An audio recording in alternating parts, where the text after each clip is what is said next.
بسم الله الرحمن الرحيم الحمد لله رب العالمين والصلاة والسلام على سيدنا ونبينا محمد وعلى آله الطيبين الطاهرين واللعنة الدائمة الأبدية على أعدائهم أجمعين إلى قيام يوم الدين. Assalamu alaikum, my beloved ones, wa rahmatullahi wa barakatuh. Inshallah, we are going to continue our session on Manasik al-Hajj of Sayyidi Sistani Damadallah. And as we said that through these lessons of Manasik al-Hajj, we are able to understand some of the technical points of Hawza. So that's why this is a bit more Hawza lesson than a normal Manasik al-Hajj. So those people who are planning to go for Hajj, they can start attending our sessions from the Ihram. But this is the prerequisite of Manasik al-Hajj, which is the istita'ah.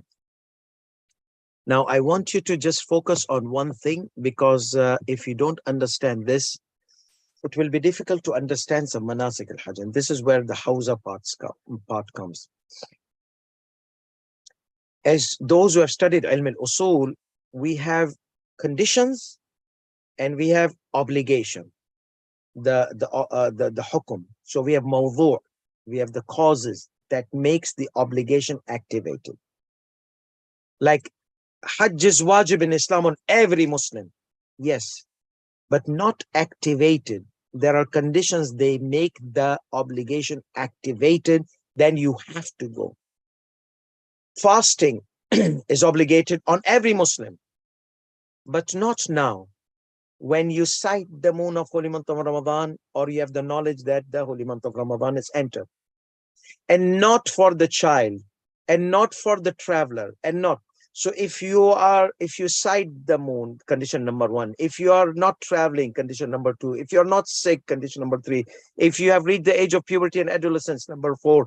And so then the fast is activated upon you. The same thing, Hajj. We mentioned a few conditions about Hajj, if you recall, and we were discussing istita'a, financial ability.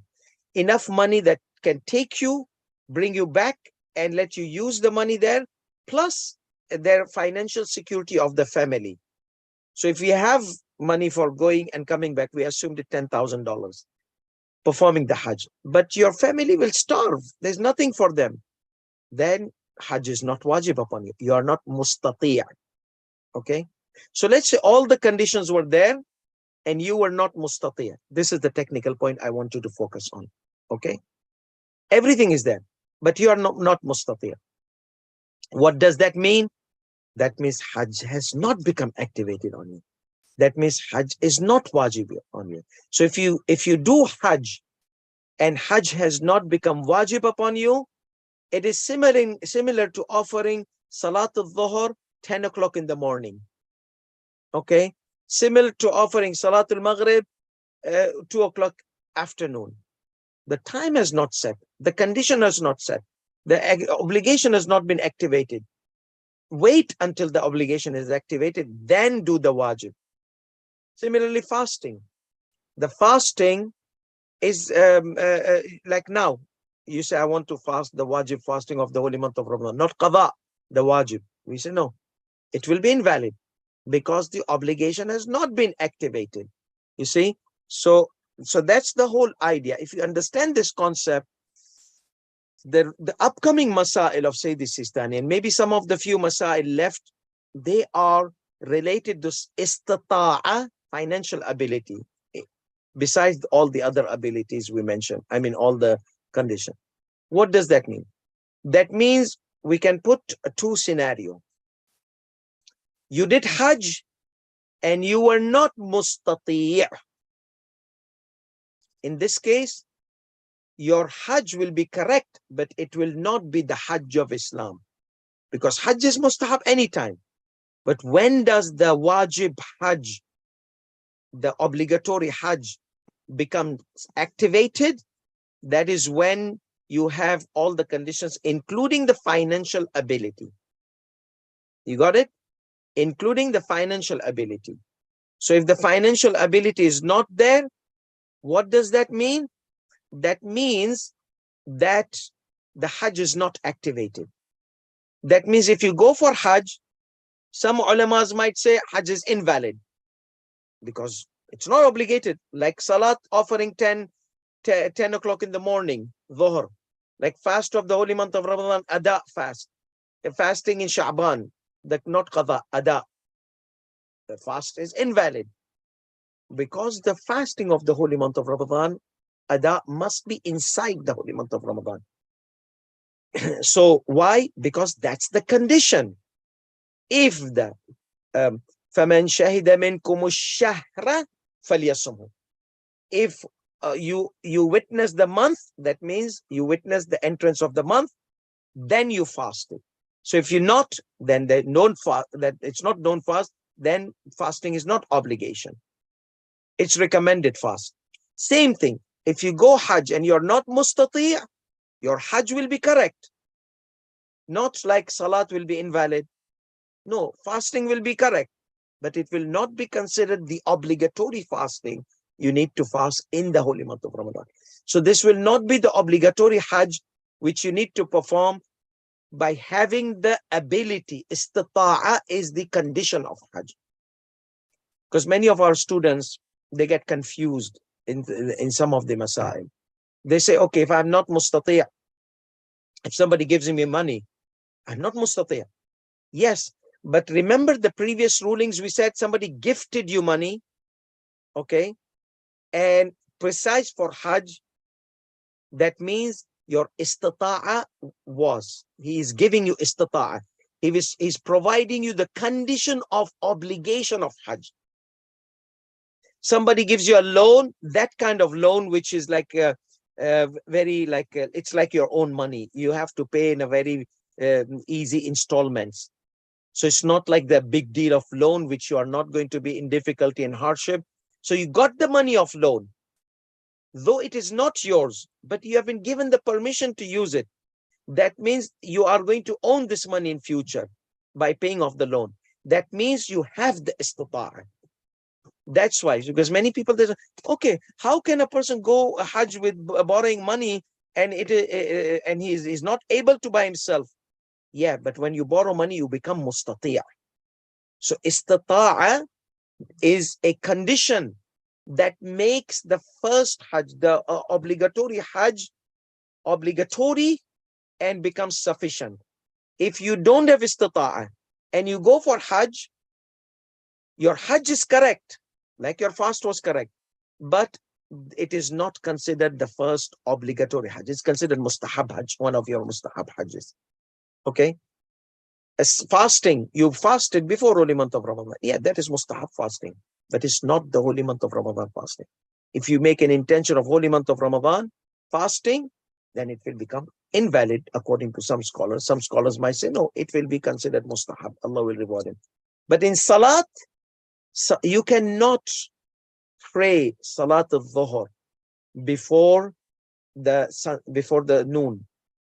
However, if you pray before you reach the age of adolescence, will not say your Salat is invalid, will not say valid, but you'll get the reward. So there are some things, if you do before the conditions are available, then some things, they become invalid, like Salat offering before time. Something becomes, you get the reward of it recommended, like the Hajj. We said Hajj will be considered recommended Hajj. So if this is understood, now here's the golden or $1 million question. But I'm not going to give you any $1 million, but it's just a metaphor if you answer. This is the question which sometimes requires a lot of thought process.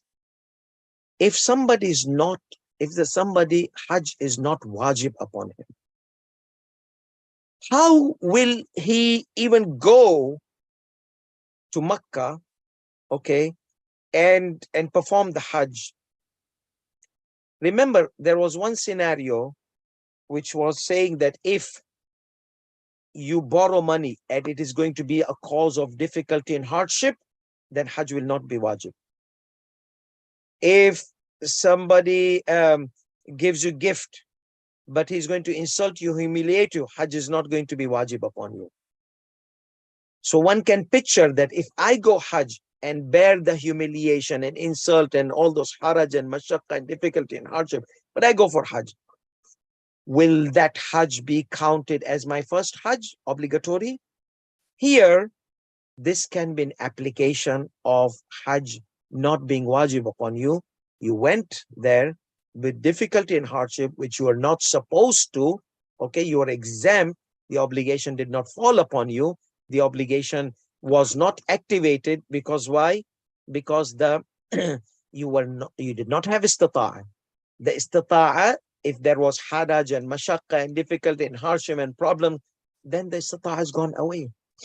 So any scenario from one of the five things, istita'a is not there, but you go.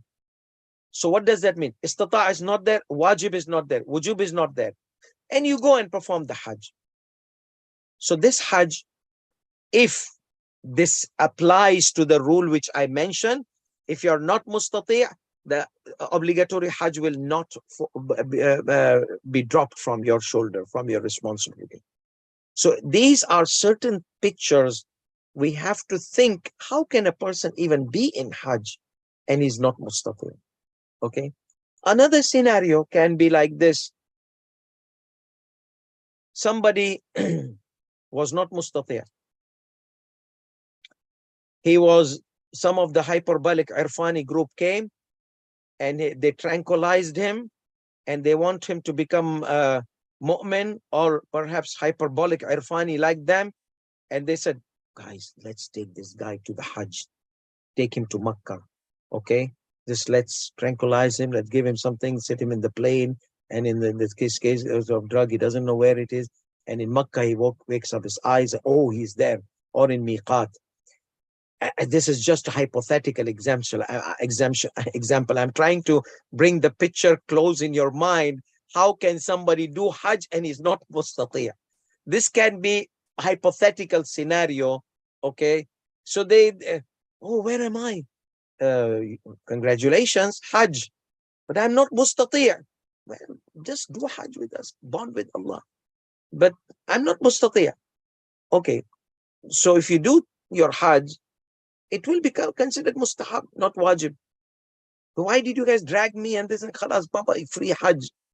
First Hajj, second Hajj, for us, we want you to bond with Allah subhanahu wa ta'ala. Another scenario could be a person who's extremely sick and he cannot travel, for example, he has a lot of circumstances and they took him on stretcher to Hajj. Baba, it's not wajib on him to do Hajj. And they would do tawaf on his behalf and all those kind of things. So the Hajj will be okay. The guy is on stretcher. There will be niyabat of, he will do the miqat and then somebody will do tawaf on his behalf if they are not able to put him on wheelchair. Somebody will do niyaba, sa'i, then they will clip his hair. If he'll pray on stretcher, that's fine. So basically, what we are trying to picture a scenario, and I know that you might have a better scenarios that how can somebody in Makkah and he's not mustati'. So how can he do a Hajj which will not be his Hajj of Islam and he's a first timer?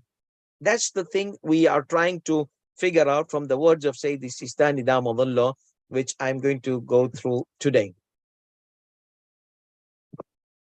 I also tried to ask some of my colleagues that what could be the scenario of somebody being in Makkah and not being mustati'. So these are a few scenarios we can think of. Because if you are in Makkah, you are mustati', khalas, you arrive there.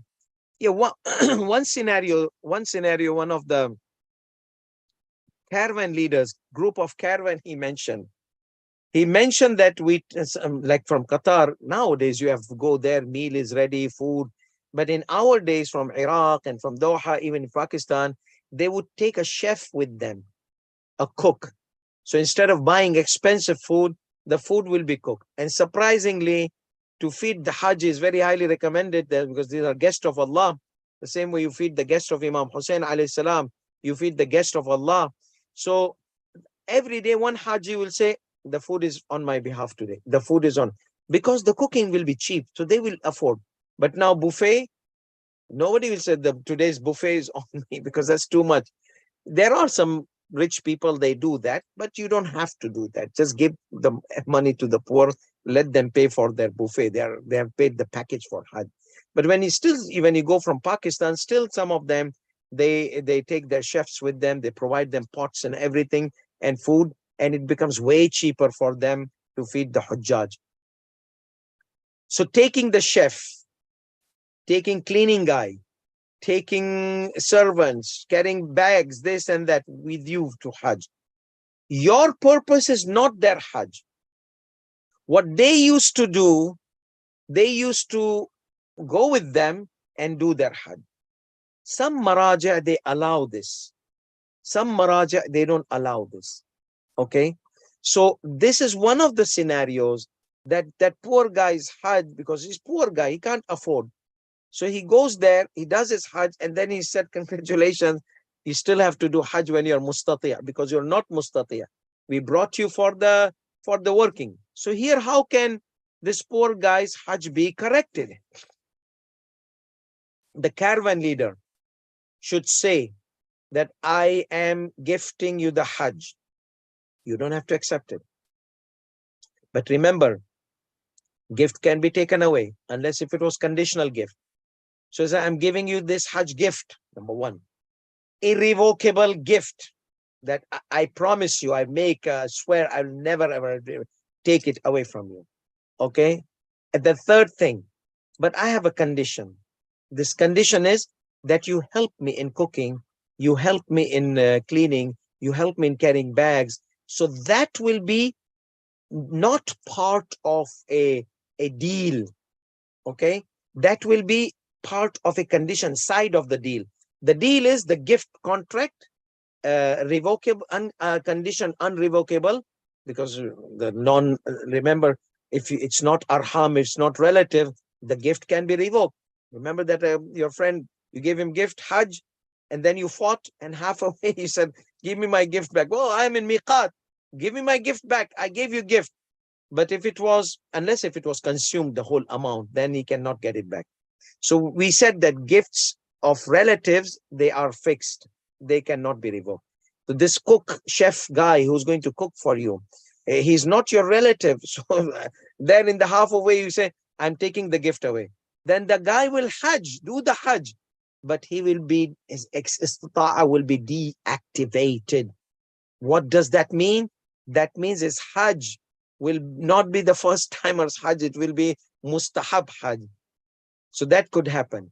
So that's why the agreement is that, see, you help me, I will not revoke this condition. So it's a conditional gift. Okay?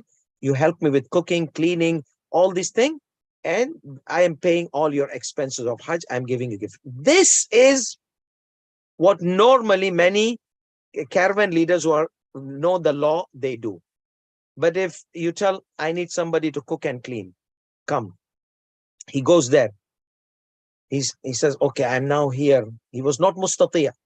His istita'a was not removed by the caravan leader. Okay.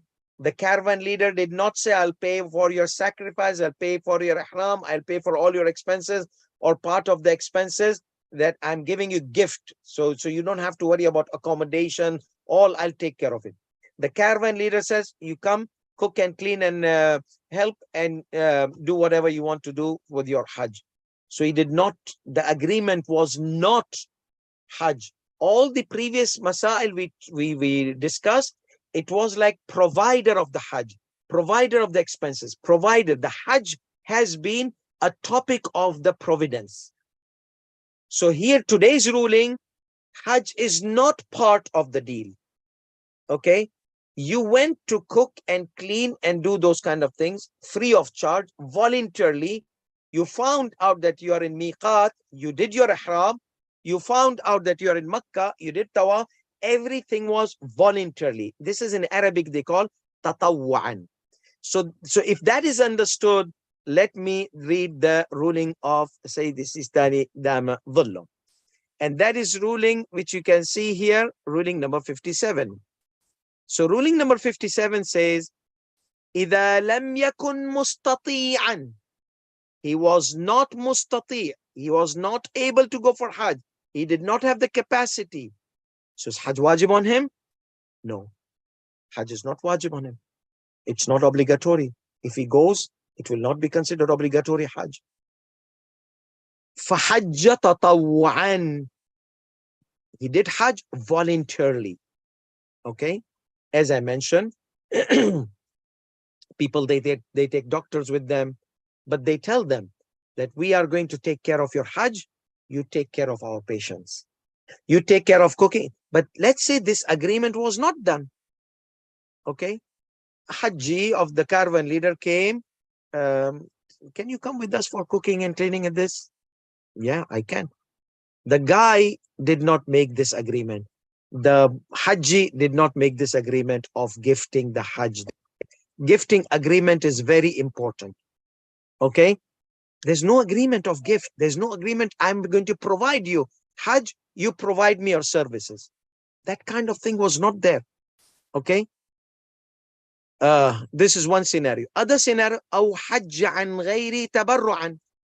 Okay, somebody has not done Hajj, so he said, okay, I'll do his Hajj, but you are not mustati'. No, I'll perform the Hajj. Okay, then we will give you the expenses for Hajj. So he volunteered himself. He donated. Oh, bi-ijaratin. So what is the difference between tabarru' and ijara? Tabarru' is volunteering himself. Ijara is hiring himself. The difference is, if you are volunteering, they will give you 10,000, which will be consumed all in Hajj. Not a single penny is going to go into your pocket. That is tabarru'. They will provide you expenses of Hajj, to do Hajj on their marhum father, marhum du, marhum fulan, all those kind of things we are going to discuss later. So did you understand? Tabarru' voluntarily, no, no benefit. Obviously there's spiritual benefit, but no money will come in. But then there are many people, they do business of Hajj. They're good people, nice people. So if they go for Hajj, they say, how much will you pay? 10,000, 10,000. I'm doing a service for you. What is in for me? Thawab. Thawab, I can do a lot of thawab, inshallah, here. I'm going there to do Hajj on your grandfather or marhum. I'm going to put my time, my effort. There has to be something. I'm doing work here. I'm going to do a job. I'm going to do Hajj on behalf of somebody of yours. Okay. I'm going to put my time, my effort, and I got in these 2 weeks, I can do some job which can get me easily $10,000 or maybe 5,000 or maybe 3,000. Okay, I can easily earn $2,000. You know something? Okay, we'll give you 12,000, 10,000 for Hajj, 2,000 is your wages, compensation for doing Hajj. So you saw the difference between volunteer and by hiring. Okay, hiring someone for Hajj, getting a volunteer for Hajj. So, so tabarru'an, volunteering, getting, you went for Hajj as a volunteer on behalf of someone, they paid for your expenses only. Bi-ijaratin, you went as a somebody hired you and you went and they gave you your money. That difference between going voluntarily, going by rent, by hiring. Lam yakfi an hajjat al-Islam. It is not be sufficient for you for Hajjat al-Islam, means the first Hajj, obligatory. It will be considered mustahab. Thawab you will get. But Hajjat al-Islam, no. فَيَجِبُ عَلَيْهِ الْحَجِّ إِذَا اسْتَطَاعَ بَعْدَ ذَلك. So it will become obligatory upon him to go for Hajj if he becomes able to do so. So I hope this was clear, because most of our houses students, they come here, they get stuck. How can somebody be there in Makkah? Or, unless if kun fayakun power, then also will consider mustati', because he has istita'a. Allah has given him this power. For example, power of Amr. So therefore, he has to be in Makkah somehow, and then he performs his Hajj. Okay. So this is something which normal. You can think of more scenarios, okay, about being in Makkah and not being mustati and being in Makkah. How did you reach Makkah? There must be some way you reached Makkah. Those ways are out of the realm of your istata'ah. So that means your Hajj would not be wajib. Ruling number 58. Let's say this guy, cook or chef, he went. There was no agreement. He did, poor guy, he did Hajj and everything. And he comes back and he sits with the Maulana. The Maulana says, was there an agreement? No. Ajal, kiss your first Hajj goodbye, obligatory Hajj goodbye. You got thawab. No, how? He did not make agreement. So he comes to the caravan leader. Hajjina, law samaht, Allah yarham waldik, may Allah bless you, bless your parents. When you took me, what was your intention?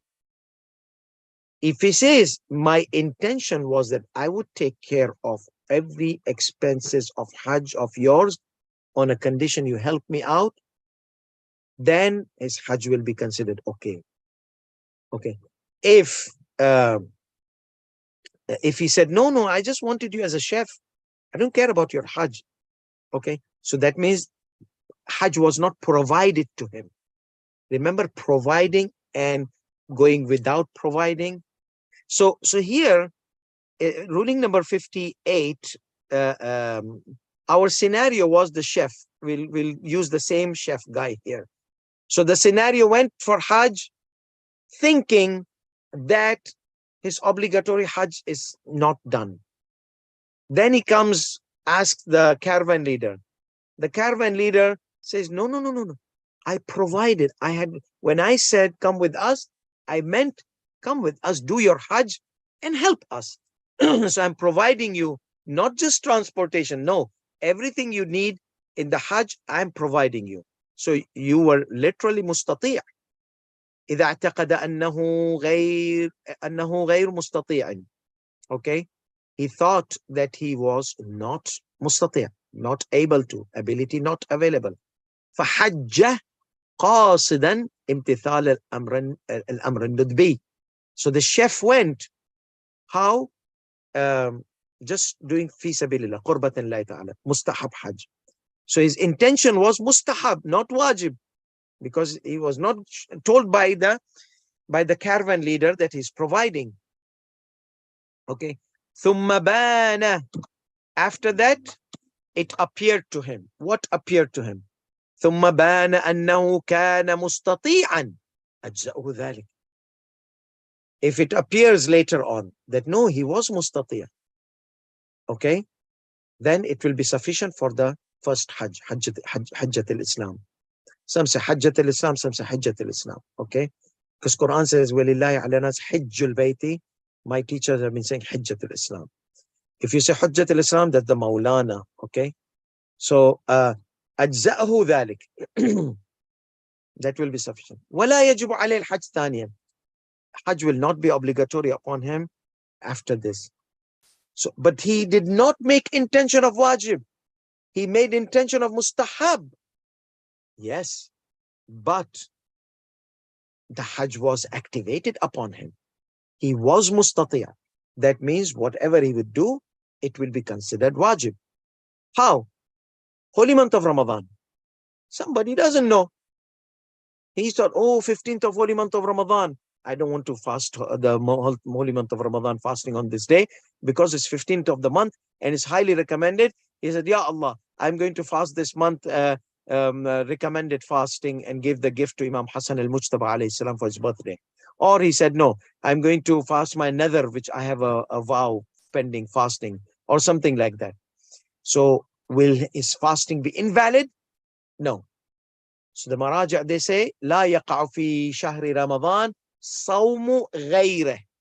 In the holy month of Ramadan, other than the holy month of Ramadan's fast, does not become valid. What does that mean? That means his fast will be considered the fast of the holy month of Ramadan. Though his intention was mustahab, yes. لا يقع في شهر رمضان صوم غيره. If any fast will be done in the holy month of Ramadan, whatever intention you made, it would be the fast of the holy month of Ramadan. Whatever valid fast intentionals, that means qada, nadar, kafar, or whatever, it will be only considered because the fast is correct, but the niyat was not correct. So it will be considered. Here also, he did Hajj. His Hajj was a recommended intention, but he was originally mustati'. The caravan leader had provided for him without his knowledge. He did not tell him, he just will come with us. But he provided everything for him. And he told him that my condition, it was in my heart that I will provide you the Hajj and you. So there was a provider for istita'a. And finally, we take this one and we stop. لا يشترط إذن الزوج للزوجة في الحج إذا كانت مستطيعة. If wife becomes able to perform Hajj, let's say she had mahar money, okay, she had about $10,000, and then the days pass and the economy becomes bad and the husband becomes konkush or bankrupt or whatever. Now the wife she said, I want to go Hajj. This is my mahar money and I want to use it for my Hajj. Now there's mashallah many girls, they ask in mahar Hajj, but you have to define the amount because Hajj, one guy got married to a girl, the Hajj was $5,000 before 5 years. Now it's $10,000. So what will you give her? Will you give her the 5,000 and tell her to fill in the rest, or no, you will give her the Hajj? Normally, if it was Hajj, because mahar needs to be precise amount. Okay, so she needs to say Hajj, which is nowadays 5,000, but if it increases the time he will take me, he will have to add the remaining. Otherwise, she'll be the loser. The Hajj is like gold. Every year getting increase. Everything is coming down. Gold price and land price are going high, and Hajj is going high with that. So therefore, women, they need to be smart when they put this condition of Hajj in the documentation of mahar. Because the husband said, well, I can't afford. Before I was, but now you should have taken the Hajj money that time. So somehow there needs to be some kind of technical smartness available when they write the marriage contract. إذا لم يكن مستطيعا, no. لا يشترط إذن الزوج. So the permission of, if Hajj is wajib, permission of husband is not required. Not just there. If she's going first Hajj and it's her Hajj wajib, it's not required for, it is prohibited on him to prevent her. Because, like a wife cannot go out of the house without the permission. He says, okay, it's wajib, but I say no. You can't say no. Because I will disobey you here, because Allah says in the Quran that there is no obedience to a creation in the disobedience of the Creator. لا طاعة لمخلوق في معصية الخالق. So therefore, here she can go for Hajj. كما لا يجوز للزوج منع زوجته. The husband should not prevent his wife from going for حجة الإسلام. عن غير حجة الإسلام من الحج الواجب عليها.